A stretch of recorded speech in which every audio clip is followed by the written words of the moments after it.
How's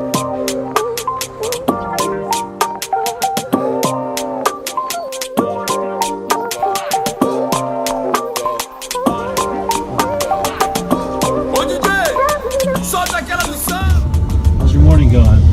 Pretty good, but I just realized that we're in a rush to get to a presentation that I have to give at 10 a.m. over at the Auraria campus, and now I've been rushing ever since. You get there?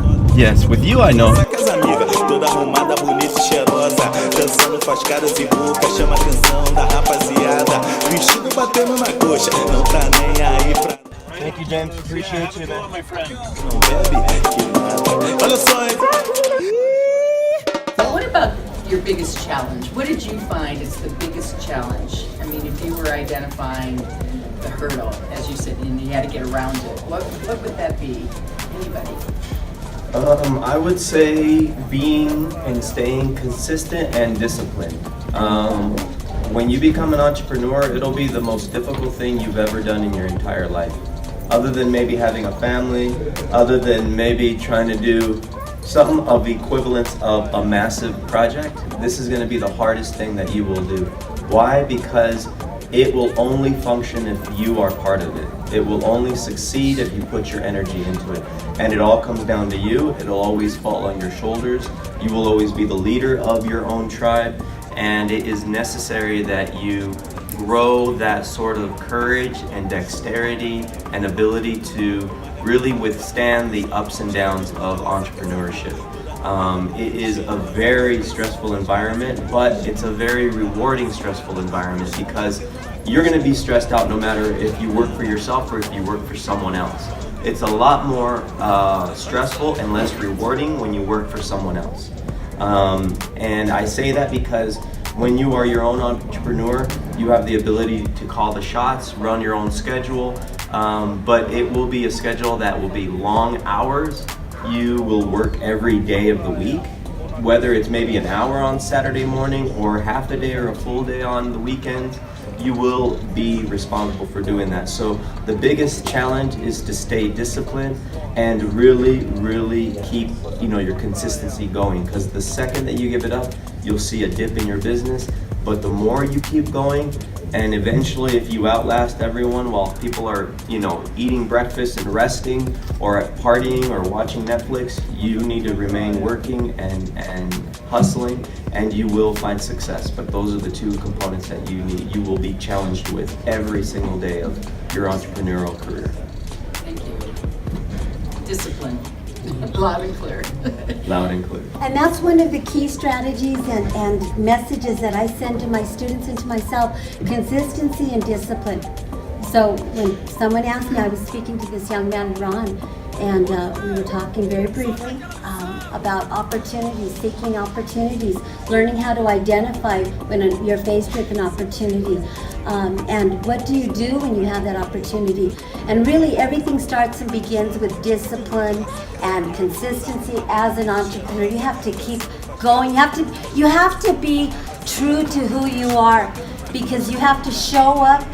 You have to be consistent to your clients, to your customers, to your students. In my case, my students are my customers, and I have to remain true to them. They need to know that I'm going to be there through thick and thin with their business. Another thing that Carlos mentioned, and Jackie, and I'm just piggybacking. Is that a word? It's a new world. It's entrepreneur. Yeah, it's our world. We can say anything we want. 10 points on Scrabble. But what you really have to think about is it's a hustle. In business language, it's marketing. Like, how do you get out there and create those marketing opportunities, create that hustle? But I'm at a point 21 years later that I don't want to work harder, I want to work smarter. So I've created systems. Your business is about creating a system that I don't have to work as hard now. I work smarter, I work efficiently. Now I have more time to enjoy the things that I want to. Although I love my work, I don't consider running my business, teaching classes, consulting. I've never really ever considered that work, because I'm so in love with what I do. Imagine that, I can say that, and I'm really sincere about that. But the goal, the ultimate goal is that the business no longer owns us.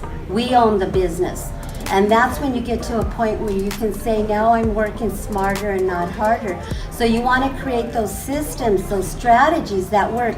And the most important thing, I guess, to really leave you with this message is to develop your written business plan. That's what I'm all about. When I design any of my training programs, provide any of my consulting services, the first thing I'll ask my student or the business owner is, do you have a written business plan? What is your plan of action? You need that tool to guide you through the life and the growth of your business from point A to point Z. Without your written business plan, you will get lost in the process, and it will become, eventually it can become a love-hate relationship. And that's what I always tell my students and my clients. I don't want you to have that type of relationship with your business. I want you to love it, embrace it. It's going to be a challenge. It's not a bed of roses every day. And one of my challenges, you asked what one of the challenges, is really getting people, surrounding yourself with people who get you. There's oftentimes, not so much anymore with me, but in the beginning with my own family. God bless my family, I love them, but they couldn't understand what my goals were and my mission and what my perspective was on, my drive was on starting a business, because they didn't see the money coming in. Money doesn't happen. You don't see an income. You don't even start the business with that idea in mind about making money. You're just excited to have a business that you're going to be the key decision maker. You're going to be the boss, and all those other things come into play afterwards. But at first, my family, they thought I was crazy. My ex-husband, and that's not why he's my ex-husband, but they couldn't understand. Every day I'd get up, I'd act as if I had work, although I didn't. I was building, and they didn't see a paycheck right away, but I had a goal. And the most important thing out of all of it, again, I'm going to circle back to, is that I did have a business plan. I did have a written business plan, and I do now. As a matter of fact, I modify my business plan twice a year, because things change in my business. Opportunities happen, life happens. 2 years ago, I lost my mother. So, as a result of that, some things within the dynamic within my business changed, but I had to continue to serve clients and customers, so I had to go to plan B, and I had to modify my plan. So that's been my biggest challenge, is just Talk a little bit about the business plan itself, like what are the elements of the business plan that you can share? Sure.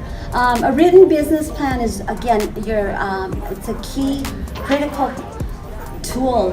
It's your blueprint that guides you through the stages of your business plan from their starting point, and it's an ongoing process. So the components of your written business plan are the executive summary, which is always, the first part of writing your plan, but you always write that last because you're summarizing everything about your overall plan. You have your written business plan that consists of ongoing market research, right? Marketing plan. Your marketing. But in order to create a marketing plan, you have to do your research. And I always give the example of, run with the big dogs, think like the big dogs, think like the Starbucks, think like the Nikes, the Pepsi Colas. I tell my students, I tell my clients, think big, think out of the box. How did they get to that point? What was their goal to get to that point? Well, they do their research. They have a market research and development component of their business. And although you may be one person, perhaps two, you're growing, you need to make sure that you have someone on your team, if you're not the person who can do that ongoing market research. Because your market research is really about identifying what your market niche is, what you specialize in, and what is your competition up to. In order for you to stay in the game with your business, you have to identify, again, what your competition, your competitors are doing. And even better yet, what are they not doing? And that's where you can enter the marketplace and you stay in the game. Great. Is there anything else that either of you would add about a business plan that's important? I think it's definitely very important to have one. Whether it's a very thin one or a very thick one, it's good to look back at. You know, it's kind of, the way I look at a business plan is sort of like your goal document, right? Because that's, when you write out your business plan, you're actually writing out what you want it to be, what you want your company to be, what do you want it to look like. And it's sort of a wish list, you know, it's a wish list that comes out of your market research.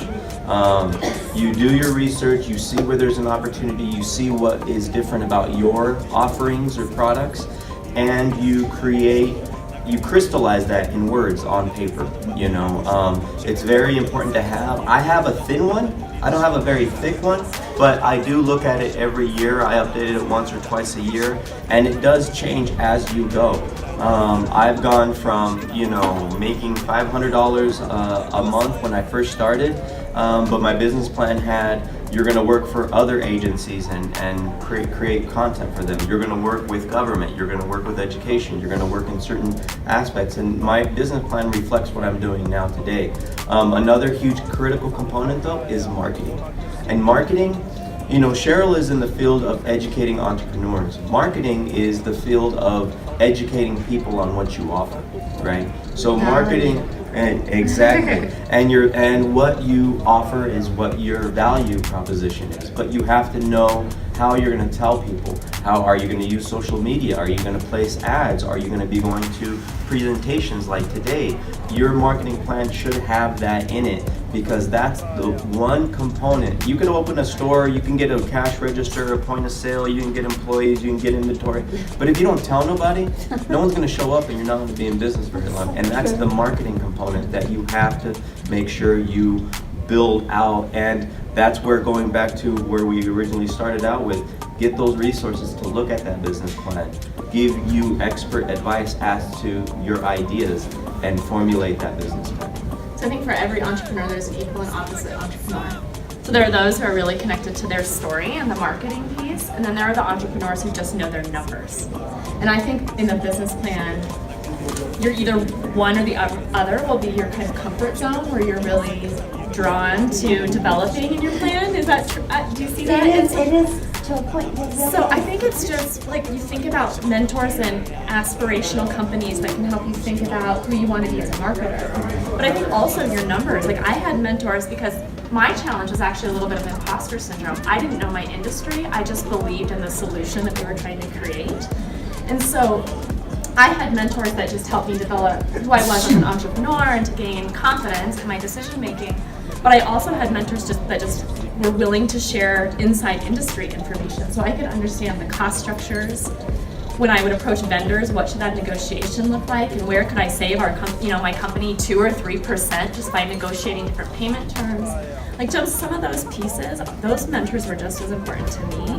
And then when I see a business plan that doesn't have that homework done, it makes me really nervous that they aren't prepared for how hard the work can be and how long the sales cycle can be. Just really understanding your numbers and what drives your top line and your bottom line is like essential. And then there's one other thing that we do in all of our programs that has become sort of iconic to what differentiates our entrepreneurship programs, and that's always have an ask and an offer. Here's what I can do, here's what I have to offer the community, and here's what I would ask. So if you have an opportunity to pitch your business, always say, this is where my business is, but here's how you could really get involved in helping me grow my business, or helping me be successful, or I'm looking for a mentor in the X industry. So like, never end without knowing what you want. And so it's partially being prepared, but also being really connected. And now the research around entrepreneurship is really showing that most of the barriers that entrepreneurs face, especially people of color, women, and immigrants, is that they don't, and veterans, military veterans, same thing. They don't come with as many opportunities to build their business networks. So when they go to start their business, they don't have this network already built out of people they can turn to get like immediate help of like, I'm burnt out, or I can't find the funding I need to pay for my inventory, or like, so starting out your business knowing and always being opportunistic about staying connected to other entrepreneurs and building out your network. That's great. Jackie had a really great point about that, is not isolating yourself. And I think that comes under the umbrella of having a set routine for your entrepreneurial life. What does that mean? That means that, sure, you can go work 14-hour days, 18-hour days if you like, but in those hours that you are awake and not asleep, you need to have a balanced lifestyle. You need to go to those networking events. You need to give yourself time throughout your day, whether you schedule it at a certain time of the month or the week or whatever. You need to give yourself space to go network with your peers, to learn more, to work with your mentors. You need to give yourself space so that you can go and learn more about your industry, because if you are the entrepreneur you want to be, you need to be the forefront leader. I always need to know what's going on with online marketing. I need to know what are the new tactics. How did Facebook change their algorithm? I need to be up in the forefront of video production. I need to be in the forefront of web development. So I need to give myself time to learn and stay abreast on what's going on that's new. You need to have a balanced lifestyle in terms of rest and play and eating and making sure that you take care of yourself, because if you're tired, that's like a domino effect. You affect how the way you interact with your clients. It affects how you deal with your decision making. If you're never make a decision when you're angry, when you're tired, or when you're hungry. Okay? Always make decisions with a full belly, when you're rested, and when you're able to actually focus on that decision, because you will make a decision based off of how you feel in that moment. So find that balance. Find that balance so that you are emotionally stable. Find that balance so that you feel fit. Work out. At whatever age you are at, make sure that you have a fitness routine. These may sound like, that just sounds like being a human. True, but it really is how to optimally, how to optimize the way your body performs, because your body is the vessel by which you run your business. And if you don't take care of that vessel, you're not going to be any good to anyone, let alone your clients. So make sure you find that routine so that you don't isolate yourself, so that you keep yourself connected and juiced up on a regular basis. Great. Cheryl, do you have anything you would add? I always say healthy mind, healthy body, healthy business. It's really important, and I don't know if we ever can find that perfect balance, but taking care of yourself is critical. I encourage everyone to, I want you to stay in love with the fact that you're an entrepreneur. You're making a huge impact in your community. Just by starting your business, you created one job, contribute to the economy. But you can get burned out. Life happens. I always say life happens. There's a song by John Lennon, and it's one of the lyrics is "Life happens when you're busy making plans," and it does. So there's so many pieces, but I guess the most important thing I can say is, have fun. Have fun with your business. Don't take it so serious to the point that now you have this love-hate relationship. One day you love it, the next day you hate it. I've seen it happen. Just enjoy it and reach out and ask for help and delegate and delegate and delegate. That's real critical. So we're actually out of time, but I was curious if anybody has any questions. Teresa? You talked about the importance of having a mentor and a written business plan, absolutely. So I wanted to know, Jackie, does the Downtown Denver Partnership offer services to review someone's business plan?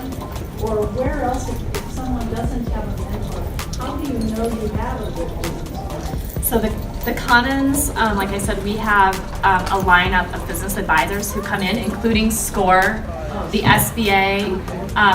We have various funds. So if you're to the point where you might want a bank loan, which is a lot of what compels people to write their business plan for the first time, is a banker won't talk to you unless you have one. They'll actually sit down and say, they'll look at it with you and say, work on these parts, come back to us when you're ready. So, we've created a culture where they're just expected to help you improve, and you're not coming there to apply, right? I think too, sometimes the word mentor is really intimidating. I never thought of any of the people that I had in my world that supported me as mentors. I never used that word. I didn't even use the word entrepreneur, honestly. I was just a business owner. And my mentors were just people who were willing to answer questions and that didn't make me feel dumb when I asked them, and that I could keep going back to. So we just had a relationship. And so a lot of what happens at the Commons is more of that. I mean, people will go to coffee with you once. That's a mentor. People will meet with you again and again, and they'll say, keep coming back. It is cool once you've been in our actual, like our boot camp or our workshop programs. We do have business coaches who will come and meet with you one-on-one. So there have been some great messages that you've shared. I mean, I've heard loud and clear, discipline is really important. Networking and not isolating yourself. Working or finding mentors, no matter what, question you might have, there's people out there who can answer it. Having a business plan is really important. And then, but most of all, I heard have fun. So most of all, this is an awesome career choice. Just saying. Yeah, there are huge benefits from being an entrepreneur. One, you're going to give yourself financial freedom. When you hustle long enough and hard enough, you will have success. The old adage rule of it takes 10,000 hours of expertise or 10 years of expertise and they will pay you for it. It is very true. If you do things long enough, someone will pay you for it. So that is, you're going to have financial freedom. Another component is that you will learn how to constantly function in an uncomfortable environment. And what does that mean? That's a very liberating thing. When you get comfortable being uncomfortable, that means you can go into any place, any event, any situation, and be able to perform. You know what I mean? A lot of the time is, the non-entrepreneur wants to be very comfortable in their day-to-day lives. They don't want to be challenged, they don't want to be bothered. At the level of being entrepreneur is, at the level of being an entrepreneur, you are challenged on an assortment of things. And that is a good thing, to learn to become comfortable in an uncomfortable environment. You will also learn how strong you really are, how talented you really are, what resources you really have within yourself to really succeed. And you're also going to create a legacy for yourself and your family. If you work long enough and you create the business that you want to create, you'll be able to give jobs to your community. You'll be able to give jobs to your family. You'll be able to have, generational wealth, which a lot of people who start entrepreneurship or go into entrepreneurship don't necessarily have that in their lives. So these are very great benefits that you will have from being an entrepreneur. And if you really want to be free and you have that free spirit, entrepreneurship will allow you to do that and live the life that you really see for yourself. So I encourage it for everyone. So let's give our panelists a round of applause for the excellent, great insight. Thank you so much. There you have it, another episode of Los Worldwide. This time I got to be a guest speaker on a panel talking about entrepreneurship today. It was put on by Sharp and the Denver Office of Economic Development. It was their 3E Expo, and it was really great to sit with Jackie and Cheryl. Thank you for being there on the panel with me. It was fantastic. We got to talk about how to be an entrepreneur, about being your own boss and what that means to be an entrepreneur. If anyone is interested in ever becoming your own business owner, I highly recommend it. Everyone should be a business owner of some size or some kind. I highly recommend it. And hope you've liked this video. If you found some value and you enjoyed it, please make sure to give it that like and share it. And also make sure to subscribe to the YouTube channel and to the Facebook page. And don't forget, I also have an Instagram account, all under Los Worldwide. So until the next episode, I wish you the best. Keep getting after it, go after your dreams, hustle, and we'll see you on the next episode.